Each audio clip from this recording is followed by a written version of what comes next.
लो जी, ये देखो जो दूसरी टीम का दुनिया हिला रहे थे, आज उनकी ही टीम की दुनिया हिल गई। और इस बार इनकी दुनिया हिली नहीं है बल्कि पूरी झकझोर के रख दी गई हुई है, क्योंकि ये आईपीएल 2024 से अब ऑफिशियली हो चुके हुए हैं बाहर। दुनिया हिला देंगे हम, दुनिया हिला देंगे हम। हिल गई दुनिया भाई साहब, हो गए आईपीएल 2024 से बाहर। अब कैसे जवाब दोगे आकाश अंबानी को, नीता अंबानी को? भाई साहब वो तुम्हारे पीछे पड़ जाएंगे अब। हाँ भाई, विश्वास तो आप लोग को भी नहीं हो रहा होगा कि ये जो एमआई की टीम ने केकेआर के खिलाफ वाले मैच में किया ना, ये एकदम एक्सेप्टेबल नहीं है भाई साहब। ये जीता हुआ मैच हार रहे हैं यार। नहीं, उधर आकाश अंबानी और नीता अंबानी भाई साहब अलग पगलाए जा रहे हैं। इधर ये हार्दिक पांड्या को देख के कह रहे हैं भाई साहब किसको कैप्टन बना दिया, इसने तो पूरा बेड़ा गर्क ही कर दिया। और भाई आज के मैच में हार्दिक पांड्या ने जो किया है, आपको पता चलेगा तो कहोगे भाई ये सच में वही है जो लोग इसको कहते हैं। तो देखो भाइयों, ये जो एमआई वर्सेस केकेआर का मैच हुआ ना, बहुत इंटरेस्टिंग मैच हुआ। इसमें अभी ऐसी ऐसी चीजें सामने निकल के आई है ना, आप भी सरप्राइज हो जाएंगे। हैं नीता अंबानी, आकाश अंबानी ये भी कर सकते हैं? उनको तो छोड़िए, रोहित शर्मा और हार्दिक पांड्या की ऐसी चीजें आई हैं, आप कहोगे कि भाई साहब ऐसा तो मैं सोच ही नहीं सकता कि ये भी हो सकता है। हाँ हुआ है भाई, देखो हुआ है। आगे बताएंगे आपको विस्तार से, लेकिन उससे पहले क्या करना है, वीडियो को कर देना है लाइक और चैनल को कर देना है सब्सक्राइब। जिन लोगों ने नहीं किया है वो कर दो भाई। चलिए वीडियो में आगे बढ़ते हैं और आपको विस्तार से थोड़ा बताते हैं, ठीक है। उससे पहले मैं आप लोग को एक चीज़ और बता दूं कि हार्दिक पांड्या जैसा कैप्टन मैंने अपने लाइफ में कभी नहीं देखा। नहीं, जो बंदा कर रहा है ना वो मतलब बंदा कर ही रहा है। हाँ समझ रहे हो ना, बस जो चीज़ मैं बताने की कोशिश कर रहा हूँ, मैं खुलेआम ऐसे बोल नहीं सकता किसी के बारे में। नहीं, जो कर रहा है बंदा भाई साहब आगे पता चलेगा। खैर चलो शुरुआत से शुरू करते हैं। फर्स्ट ऑफ ऑल भाई साहब टॉस होता है और आ जाती है केकेआर की टीम बैटिंग करने। केकेआर की टीम की तरफ से ओपन करने आए फिलिप साल्ट और नरेन। हाँ, फिलिप साल्ट और नरेन ये वही दोनों हैं भाई साहब जो रख के देते हैं। नरेन भाई साहब तो रुकने का नाम ही नहीं लेता। ये कहता है मैं बॉलर हूँ लेकिन बैटिंग में ज़्यादा एफर्ट्स डाल के ज़्यादा रन बनाता हूँ। बैटर्स को मैं तो यूँ पीछे छोड़ता हूँ कि बैटर्स भी शर्मा जाते हैं कि हैं असली बैटर्स तो ये है भाई साहब, मैं बैटर्स कहाँ हूँ। हालांकि आज हमारे साल्ट भाई कम साल्टी हो पाए क्योंकि आज ये 7 ही रन पे आउट हो गए। और दूसरी तरफ उनका भाई साहब देखा था कि नरेन भाई भी बोले जब मेरा दूसरा भाई नहीं चल रहा है तो मैं कैसे चल जाऊं। भाई वो 8 रन पे आउट हो गए। उसके बाद फिर आ जाते हैं श्रेयस अय्यर बैटिंग करने। श्रेयस अय्यर कहते हैं कि भाई मैं कैप्टन हूँ इस टीम का, मैं कैसे रन बना दूँ। अरे श्रेयस भाई कैप्टन हो इस टीम के तो रन वन तो बनाने ही पड़ते हैं ना, ऐसे थोड़ी ना टीम जीत जाएगी। फिर आ जाते हैं भाई साहब रघुवंशी अंग क्रिस, कह रहे हैं भाई मैं यंगस्टर हूँ, जब इतने बड़े बड़े प्लेयर्स रन नहीं बना रहे तो मैं कैसे रन बना दूँ। तो वो बंदा भी भाई आउट होके जल्दी चला जाता है। अब आ जाते हैं रिंकू सिंह। रिंकू सिंह कह रहे हैं भाई साहब एक तो मेरा मूड वैसे ही ख़राब है, तुम लोग मेरे से बीच में बोलो मत। और ऊपर से भाई साहब कमेंटेटर्स अलग उंगली करे पड़े हुए हैं उसके।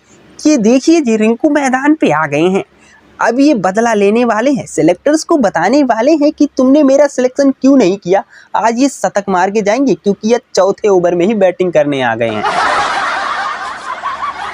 भाई साहब रिंकू वहीं पे पगला गया, कह रहा है भाई साहब एक तो मेरा टीम में सिलेक्शन नहीं हुआ, ऊपर से ये बकलोली भाई साहब मैं ना सहने का, मैं आज जल्दी आउट होके जाऊंगा।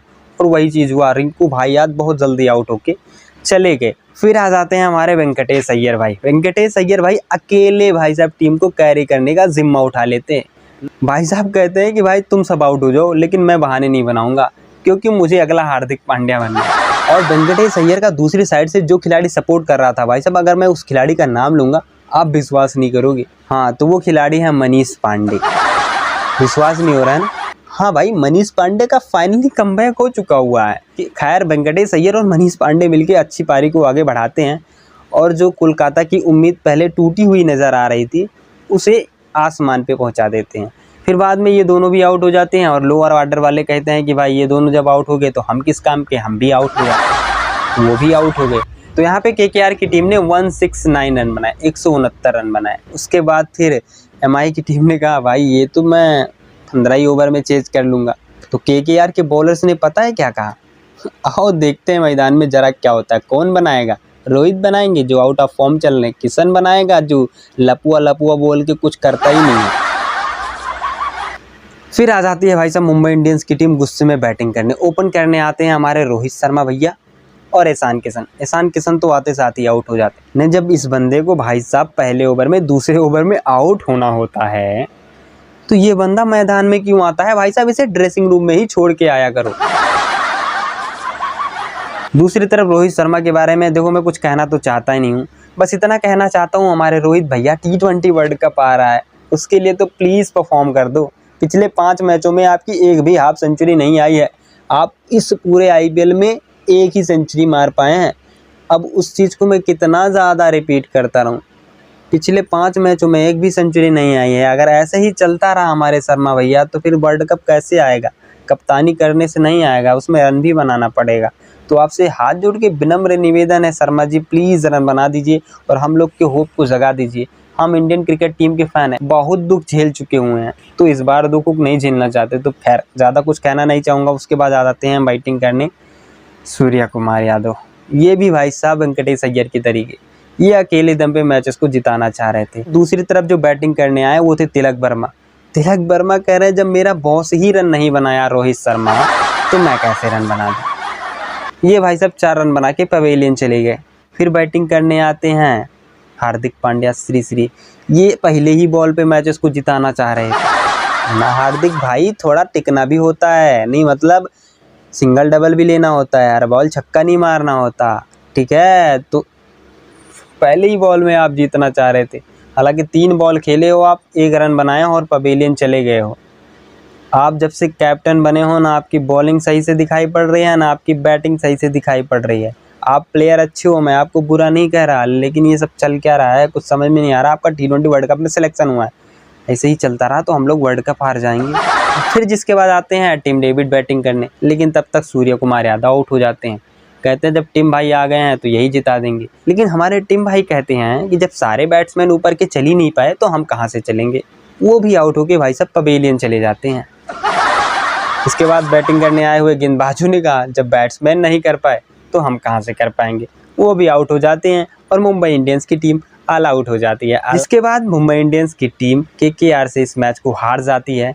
और एक चीज़ मैं आपको बता दूं कि जैसे जैसे वर्ल्ड कप आ रहा है ना, ये जो KKR का बॉलर है 25 करोड़ में ख़रीदा हुआ है भाई साहब मिचेल स्टार्क, फॉर्म में आ रहा है भाई। 4 विकेट ले लिया, कैन यू इमेजिन 4 विकेट। शुरुआत में भाई साहब 4 ओवरों में 70 रन दिए जा रहा था, आज ये 4 विकेट लिया है, क्योंकि पता चल गया हुआ है भाई को कि वर्ल्ड कप आ रहा है। वर्ल्ड कप में भाई साहब ज़्यादा विकेट्स लेने और आज 4 विकेट लेके वापस से फॉर्म में आ गया है। तो खैर भाई साहब KKR और MI का ज़बरदस्त मैच हुआ, एकदम थ्रिलिंग मैच हुआ। मुंबई की टीम इस मैच को हार गई और इसी के साथ मुंबई इंडियंस की टीम का खात्मा भी हो गया इस IPL से, यानी कि वो IPL 2024 से एलिमिनेट हो चुकी हुई है ऑफिशियल तौर पे, ठीक है।